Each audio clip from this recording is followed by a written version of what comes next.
What's going on, everybody? Mortem here, this time bringing you my review after 100% for Crown Wars, The Black Prince, a TRPG set during the 100-Year War period around France. But before we dive into all that, to get my usual stuff out of the way, I review games after 100% all the time to set me apart from other reviewers on the platform, and while that does include the achievements, it also includes a lot more than that. If you're interested in everything I cover, there's a video linked below in the description that goes over it, and my Steam profile is public and linked below as well. It's also important to mention in the case of this particular video that I did do a sponsored video for this previously, though as always no review I ever do would be sponsored, but still important to mention that I have done a sponsored video for this before. In any event, Crown Wars The Black Prince is in fact a TRPG, similar in vein of course to XCOM, which I would say just about every TRPG these days copies to some extent, but this one in particular is set around the 100 Years War as I mentioned, but rather than be a purely historical piece, it is actually going to involve the occult, as in the backdrop of that war, sinister elements are moving to corrupt and take over the world via nefarious rituals, etc. This group is called the Order, and the Brotherhood, as it's known, is set to fight against it, and we're going to be caught in the middle of that trying to stop the Order by, of course, engaging in plenty of turn-based tactical battles, while also managing our own domain. Next up, though, let's talk about the technical state of this one, as I always like to mention these days, and I would say it's a bit of a mixed bag. On one hand, I didn't run into anything game-breaking, but for much of my playtime with this one, I did experience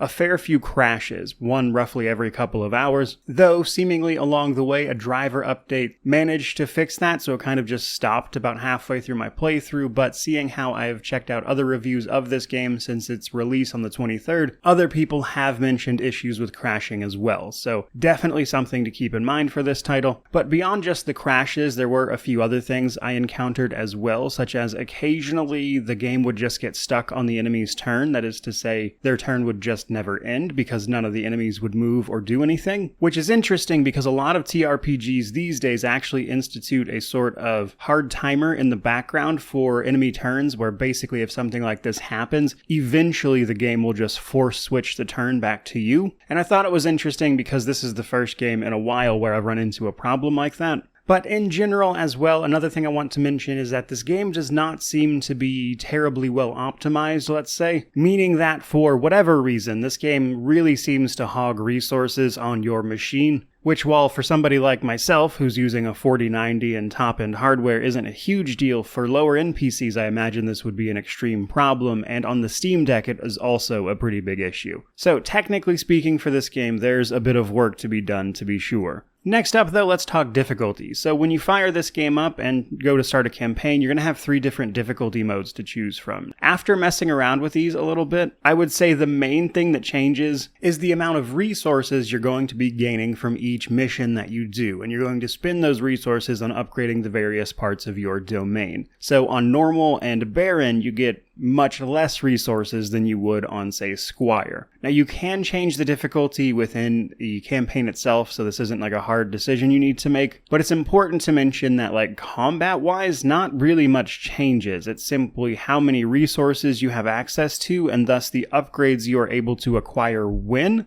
do change. So if you want to play on the harder difficulty, it's important that you know exactly what you want to do in terms of upgrades, so you can quickly get up to where you need to be. Now, another option for difficulty is the hero mode. This is your kind of Iron Man mode. You only have one save slot. And in general, I would recommend people avoid this, especially for their first time through, simply because the game is very heavy on the RNG side of things in terms of individual non-story missions. So it's very easy, especially for a first time through, to sort of back yourself into a corner where you've got bad RNG and now you're in an almost unwinnable state. Which happened to myself on my first playthrough. There were a couple of times where I simply had to back up to a previous save and simply take on different missions or try different things in order to progress. So while it's doable, I think it's important to mention in the difficulty section that this probably isn't a TRPG I would recommend to beginners or people new to the genre, as it's a bit more demanding than these games tend to typically be these days, largely in part due to how the game handles its own difficulty. But moving right along to the story setup and my thoughts on it. Now, I've pretty much already explained this. It's the 100 Years War. We're going to pick a recently disgraced family and try to build them back up to prominence while battling the Order, an occult, mysterious faction that is corrupting other factions and trying to dominate the area. Now we do, as a matter of fact though, get to pick a family here to start the game to actually play as. Now you can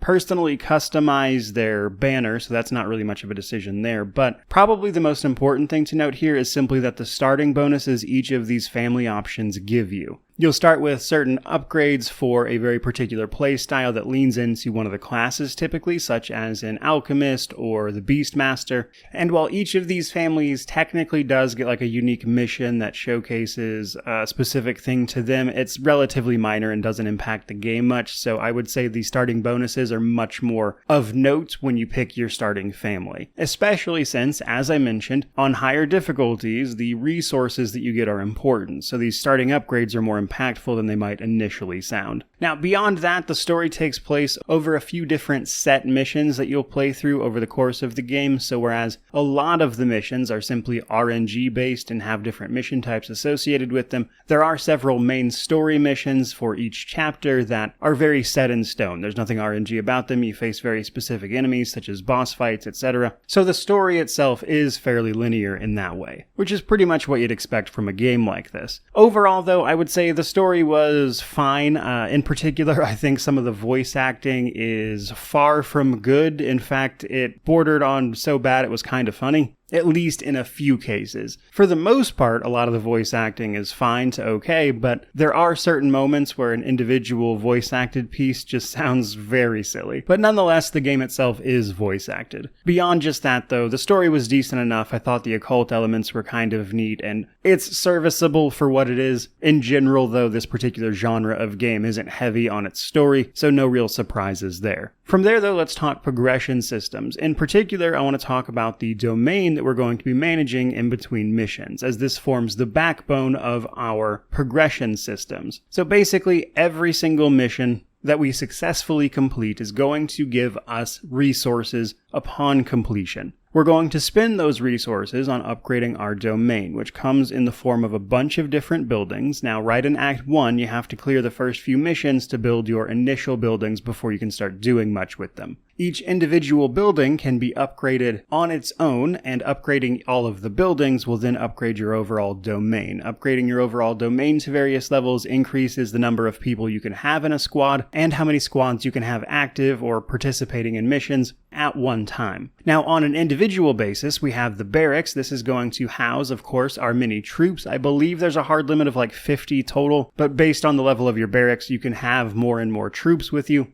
And this is where you'll go to customize their appearance or rename them, etc. Then we have the Forge. I would say probably the most important building overall, because upgrading this is going to give you access to the ability to research better and better equipment. A curious thing about this is that you don't actually have to equip any of this equipment outside of just what weapon you want a character to use. Most of these benefits are simply passive. You research the upgrade, and then every character that uses that particular thing you upgraded gets the upgrade. And then it unlocks the appearance customization for that as well. So you'll get the passive benefit from simply having researched the upgrade, and then if you want, you can assign the visual change to individual characters who get the effect regardless. Probably worth a mention though that the game does have weapons that you'll earn through individual missions that are unique, and those weapons, once you earn them, will then be able to be upgraded through the Forge as well. A secondary building of importance is the laboratory. Much like the Forge, we'll be researching things here, but we'll be researching consumable items that we can then buy after researching and take them on missions with us. Then we have the chapel. If any of our characters go down in combat, they don't die necessarily, but rather you'll have to rehabilitate them once you get back to town, which takes a fair bit of time. Now, once this is completed, or when they go down to begin with, they'll get an injury. Based on the difficulty of the game, they can sustain so many injuries before dying permanently. Then we have the market. So we're going to have, I would say, gold more so than resources a lot of the times, and the market allows you to exchange that gold for a specific resource when you need it, which can help you mitigate some of the resource RNG that you might encounter via missions. Then we have the prison. Probably, I would say, one of the more interesting mechanics of this game is the ability to capture certain enemies on the battlefield that have a pair of handcuffs above their head, and if you capture them after the battle, you can choose whether or not to imprison them or set them free. You can set them free in exchange for gold, but if you imprison them, they provide a passive benefit based on who they are. which I thought was a really neat little mechanic that I liked messing around with a good bit. Now, beyond our domain, there is actually a little more progression in terms of our actual characters, and essentially as they participate in combat, provided you win, they'll earn experience, and they can level up to a maximum of level 7. Each level that they earn, they'll be able to pick between one of two abilities, which in combination with the weapon they are using determines what they can do on the battlefield. So there's a little bit of progression there to be had as well. Which brings us to our next section of the game, which is the combat and gameplay side of things. Now normally I separate these two things, but in the case of TRPGs, they are largely one and the same. So we're going to kind of lump all this together here. Starting with how the world map works. So right away, first, probably most important thing to mention to people is that the first couple of acts are not on any sort of timer. You can take your time, do as many of the side missions as you want once you hit chapter 2 and they open up. But once you hit chapter 3 of the game, it introduces a corruption mechanic, basically meaning that the other enemy factions that you'll be fighting can become corrupted over time, increasing their powers based on the occult influence, and simply as time starts to pass, the bar at the top of the map will fill up, and if it reaches its maximum,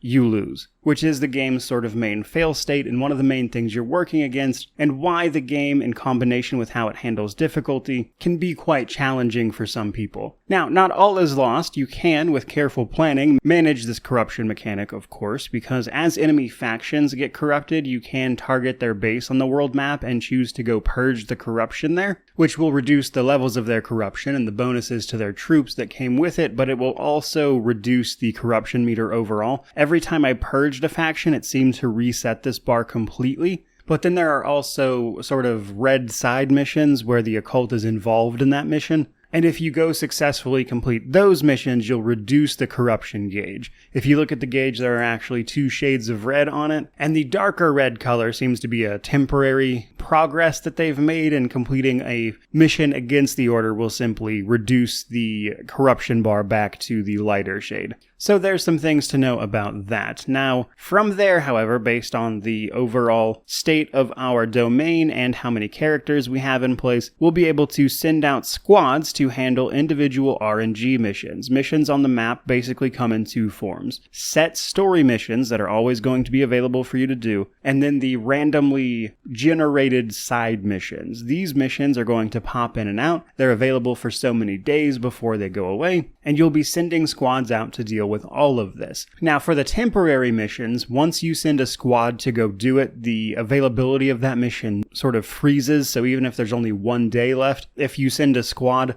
the travel time of that squad, which will usually be several days, isn't counted against you, and they will make it to their destination. Now, unfortunately, there doesn't really seem to be a way to cancel your approach to a mission if you change your mind, so do try to be sure of that before you send them on their way. And as I've mentioned a few times here, time is passing. It takes days to send your squads where they're going, it takes days for them to return, and researching and things like that also takes time, which are a handful of ways this game introduces timers to many different things. But that's where the actual missions come into play. So this is probably the only timer I genuinely don't like, but a lot of the missions will actually have timers associated with them as well, basically meaning that you have so many turns to win. Not a fan of that, wish it wasn't in there. Not every mission does that, but a fair few of them do, and combined with some of the mission RNG that can take place, and the fact that sometimes you'll simply be outnumbered and outgunned on a mission you can't get away from without simply reloading back, can, it feels like, make for a bit of a balance problem here and there. So those timed missions don't feel awesome, let's say. But before we actually start the mission, we first have to send out a squad to go do it, which enters our prep phase, where you'll be able to pick from your available troops to send out on a mission. Now, your group size is 4 to 6 based on your domain, and you can have up to 2 of the same class on a mission. After you decide who you want to send, you can then go in and customize specifically what they've got going on, such as the weapons they're using or the consumables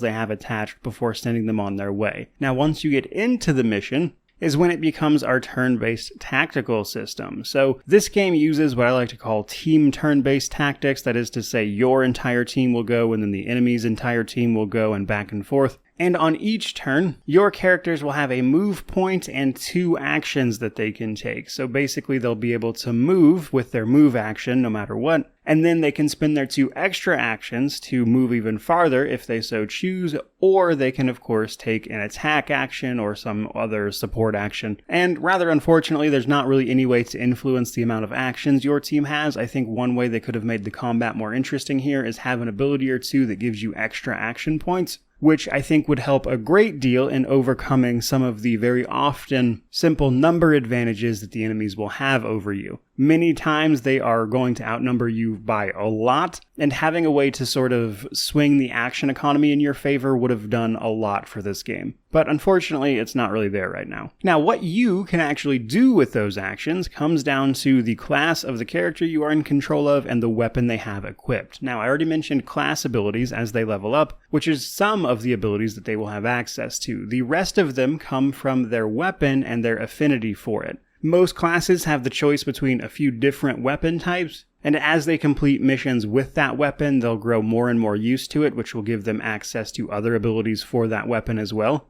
So what actions your characters can take is a combination of the weapons they have equipped and their class abilities. Now, in terms of your classes, there are 6 of them total, things like an alchemist, a crusader, a flayer, a beastmaster, and overall, I thought all of them were really fun. I don't want to get into like the nitty-gritty of each individual one and how they perform in combat, but a lot of them were really cool. Like the beastmaster, of course, gets control of a beast, in this case a dog or a bear, each of which has their own advantages, and in particular, they make great distractions for things like escort missions where you want to capture an enemy's attention while moving your actual characters away. Then we have stuff like the Alchemist. The Alchemist does fantastic AoE damage, but they're very squishy, so enemies like to go after them very early. But if you can get the first hit in with them, you can usually layer down AoEs that just decimate the enemy, and that's the kind of tactics you'll be playing around with in this game. But you do have to remember that basically everything you can do, the enemy can also do to some capacity, meaning that they have access to a lot of the same abilities you do. So it's important you think and understand about how an individual mission is going to play and react to the classes that you have taken on with you. And that's before we even start talking about things like the siege weaponry you'll gain access to. In addition to everything you can do with your classes, you can, in fact, also utilize siege weaponry when it is on an RNG-based battlefield, so sometimes they're there, sometimes they're not. And you'll get access to things like trebuchets and ballista to use against your enemies, which can also be really, really good. And one of the ways certain maps will help you with that action economy that I mentioned. Now, overall, I would say one big thing combat in this game could use is the ability to speed up what you are doing. As it stands, there's no way to increase the speed at which enemies and the like are moving, and this game desperately needs something like that, and I think it would go a long way towards making some of these battles go much faster, as it can get pretty boring waiting for everything to play out, as this game does not utilize anything like what is commonly referred to as swarm AI, where a bunch of enemies of the same type will move at once, that kind of thing, which means combat can definitely be a fair bit slow at times. Broadly speaking, I really enjoyed the variety both from the weapons and the class abilities. I thought a lot of that was fun to play around with, and there are a bunch of interesting effects you can stack, such as status effects on the enemy, stacking things like burn and bleed, and then using an execution ability that will guarantee a critical on enemies that are affected by those things. So there's some fun tactics-based stuff you can set up.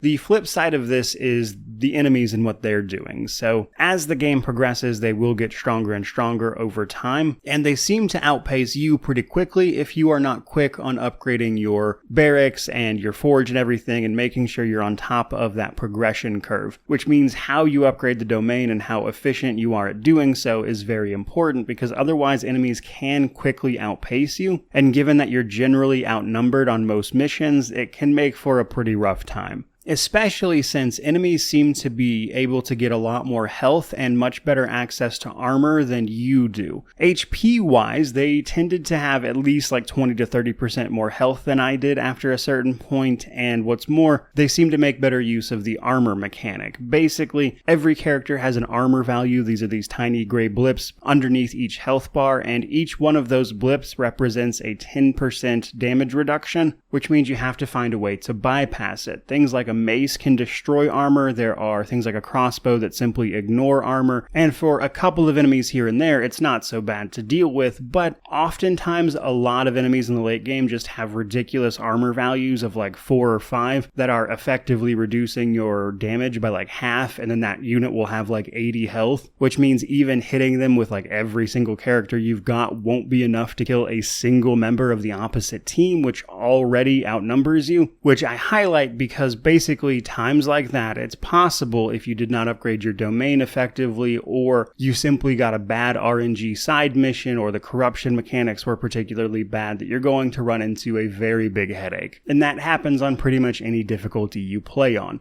Meaning that, to my mind at least, if they want this game to be more accessible to people beyond just veterans like myself, who's played a ton of these games, they really need to do a balance pass and adjust exactly what these enemies are doing on what difficulty, or simply open up a modular difficulty. Because I think for a lot of people, this is going to be like hitting a brick wall and they're simply not going to want to continue. So overall, combat and gameplay wise, I think it does a lot of really fun things that I enjoyed messing around with, but there's definitely potential for frustration that I think is going to scare people away once they get past the first few chapters of the game. And I think it's the kind of thing that a patch that introduces a modular difficulty would pretty much solve across the board. So hopefully they do that at some point. But that brings me to the Steam Deck section of the video. So the Steam Deck for this game is, I would say, probably not a great way to play it, which is unfortunate because generally TRPGs do very well on that system, since turn-based tactics just do very well there. But this game officially has a rating of unsupported because the game's graphics settings can't be configured to run well. Now, I don't think that's entirely true. I was able to test it out, and you can get a decent-ish frame rate on a low setting, but I would say what is more likely to be the problem is that for whatever reason, this game is a bit of a resource hog, like I mentioned much earlier, and because of that, for some reason, the game seems to pretty much max out the Steam Deck's power draw, which means even if you can get a decent frame rate, which is possible to do, it's still just going to tear through your battery life. So all in all, this game on the Steam Deck probably isn't a good idea. It's not something I would play personally on that machine, but technically speaking, it is possible if you wanted to. Which brings us to the positives, negatives, and then we'll wrap this one up. So on the positive side of things, I thought the classes, the combat itself via its tactical systems were a lot of fun. I think the overall aesthetics of this game, the 100 Years' War with the occult elements in the backdrop, a lot of that stuff is really cool to see and play around with, and I think they nailed the atmosphere and class fantasy of a lot of those different things. But on the negative side of things, I would say, as it stands, this game suffers from a lack of quality of life features, as well as some general balance issues that I think could be solved at the same time with something like a modular difficulty system that allows you to adjust, say, enemy HP gains, enemy armor, for instance, how many resources you'll gain, etc. So anything that allows you to customize the difficulty of this experience would, I think, solve most of the game's issues that I've outlined in this review here. But even just convenience features like a speed up option, or simply removing the timer, for instance, for a lot of individual mission types, would go a long way to sorting this one out. So basically, on the negative side, the game just needs quality of life features that I hope they add in a future patch at some point, because I think they would really help this game shine. For a conclusion, Crown Wars: The Black Prince is an interesting experience. For veteran TRPG players, I think it's a pretty fun game to play and mess around with, but because of the things I've outlined here, I also don't think it's particularly welcoming to newcomers, especially when looking at the game's price, which is $40 US as a base, and whatever that is regionally for people, but you can buy a lot of TRPGs for in that range or cheaper that have much more content and are easier to get into. So while I enjoyed this game, and I think veterans of the genre likely will as well, it's also a very hard sell for pretty much anybody else. So if you love the genre, it's a pretty easy recommend and a buy, but if you are on the fence or you don't play a lot of these kinds of games, I would hold off for a quality of life patch or two, and then I think it would probably be much more fun for you, which I would say is a nice place to wrap up this particular review. So that is going to do it for this video. I certainly hope you enjoyed it. If you did, don't forget to like, comment, subscribe, all that YouTube jazz, but regardless of any of that, truly, just thank you so much for watching. I really do appreciate it. May you wander in wisdom and have an amazing day.